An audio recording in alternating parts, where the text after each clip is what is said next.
คนไทยเขาเรียกว่าผักติ๋วผักติ๋วเก็บมากินกับลาบกับก้อยดิบเนื้อดิบผักติ๋ว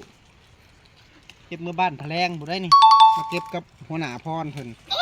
เกี่ยวเมื่อบ้านแผลงมากินกับลาบกับก้อยนี่แล้วก็เป้ามาใส่ข้างในที่เอาเป้าหนึ่งนี่นะทำบ่ได้เป้าหนึ่งบ่มือนี่หาบึดคืนกับสิเก็บอยู่นี่นะแคบรถพ่อกันอยู่แผลงพุ่นเลยอันพักอันนี้นะเดี๋ยวเมื่องานดองน้องทรายเพิ่นเดี๋ยวเมื่อแต่งเอาน้องไผ่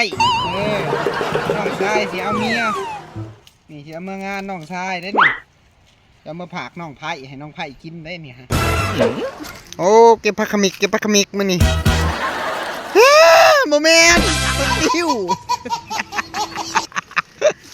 ขักนะเก็บนี่จะใบอ่อนๆงามๆขักอีหลีเก็บอยู่ป่าได้นี่นะโอ้ตะเวนกันเลยเห็นบ่กำลังเล็งโอ้ต้นนั้นว่าสั้นหัวหน้าพรเห็นย่างเลยเห็นเป้าหมายอะไรนี่ใบติ๋วกำลังป่งใหม่งามเลยจะหน่อยเจอกันแมงขนุ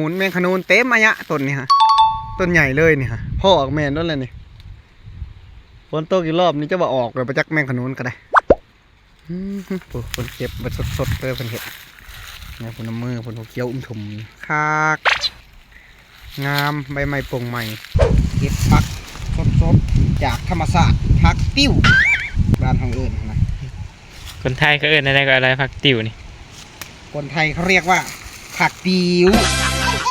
คนไทยเรียกผักติ๋ว